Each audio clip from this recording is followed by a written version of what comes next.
Welcome to the Salmon Runs YouTube. Enjoy the video. You start by making sure the phone is ready. Check iOS and install any pending update. Once done, back up to iCloud or to a computer so you can restore if needed. Now open Settings, tap General, then iPhone Storage to load the breakdown by app. This view shows what's using the most space. From here you can act on the biggest offenders first, so move directly to targeted cleanup steps. You will remove or slim content methodically. Start by offloading unused apps, which frees app storage without losing your data. Next, delete large videos and conversation attachments.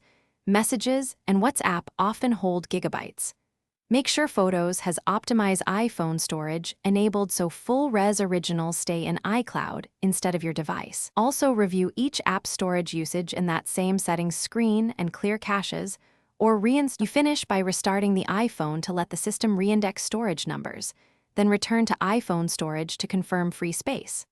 Update or reinstall any apps that still report large storage usage to force cache rebuilds. If numbers remain wrong or space won't free, sign out of iCloud, reboot, and sign back in. This often forces a storage recalculation.